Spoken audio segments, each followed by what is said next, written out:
राधा वल्लभ श्री हरिवंश, आपके चरणों में कोटि कोटि प्रणाम।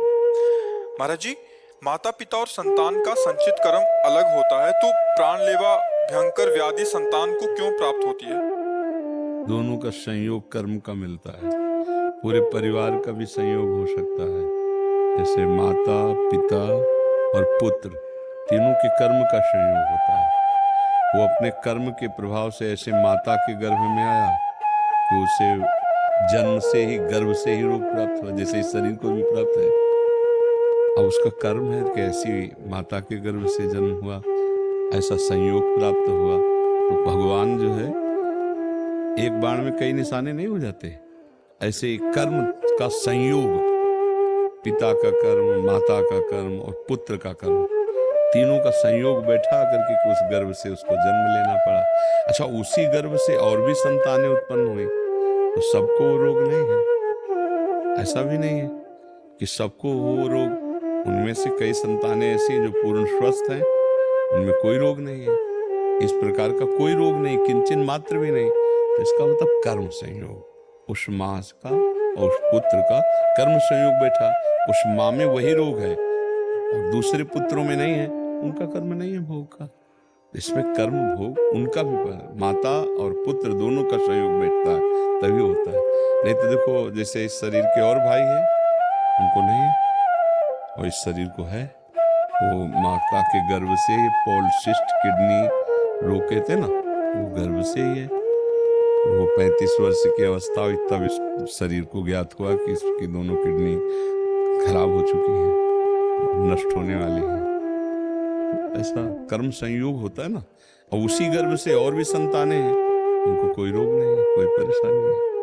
तो जिसका जहाँ कर्म संयोग बनता है, वैसे कर्म संयोग से माता पिता ऐसे मिलते हैं, वैसे सब संयोग बनता है।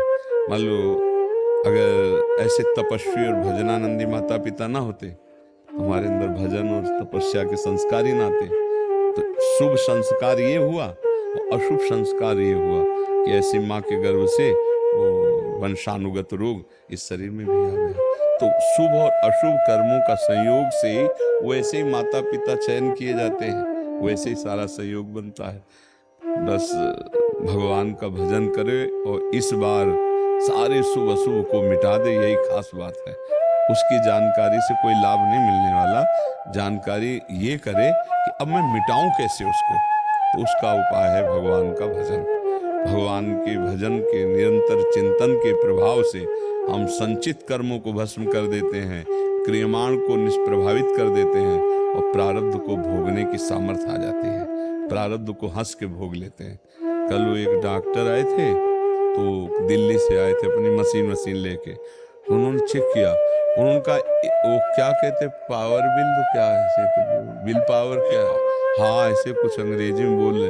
कहे तो हमारे अंदर नहीं है जो आपके अंदर है। हमको तुम्हारे अंदर कैसे हुआ? हमारे अंदर पावर जानते हो कौन है?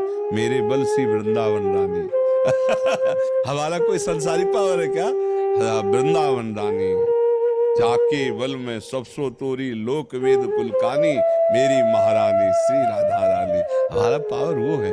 हम उनके बल से, हम किडनी के बल से थोड़ी चलते, हम श्री जी के बल से चलते हैं। श्री जी के नाम, श्री जी का रूप, श्री जी का गुण, और वही बताने के लिए बैठे। तो माँ के गर्भ से जो रोग आता है वो कर्म संस्कार से वो ये आया। लेकिन माँ में और पिता में और भी सद्गुण, जो संत सेवा, भगवत भजन, एकांत में बैठ करके नाम जप करना, वो सद्गुण भी ऐसे माता पिता महान तपस्वी मिले, भजनानंदी मिले, पूछो मत। उन्हीं की कृपा प्रसाद से परिवार के कई सदस्य बैरागी भजन परायण हैं।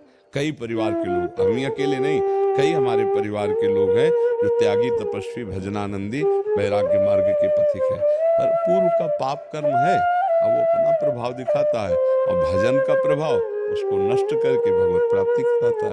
तो हमें लगता है उस विषय में न जाकर उसको हम नष्ट कैसे करें, इस पर विचार कर। हर समय जो नाम जप करता है और दूसरों के सुख देने की भावना करता है, भले न दे पावे लेकिन सुख देने की भावना करता है, वो सारे कर्म बंधनों को नष्ट कर देगा। हमारे से गलतियां हुई सुख लेने के भाव से, जितने पाप होते हैं वो सुख लेने के भाव से होते हैं, और जहाँ सुख देने की भावना होती है तहाँ सुकृत होने लगते हैं, पुण्य होने लगते हैं, बंधन कटने लगते हैं। जितने बंधन है वो सुख लेने के भाव में होते हैं, और जितना बंधन काटना है वो सुख देने के। सुख देवे को चाव चित, सबसो हित निष्काम, या सुधर्म हरिवंश को नाम गिरा विश्राम। नाम जप रहा है और सुंदर सदग्रंथों का पाठ कर रहा है, सबकी सेवा की भावना है, वो जीवन मुक्त महापुरुष हो जाएगा। तो हम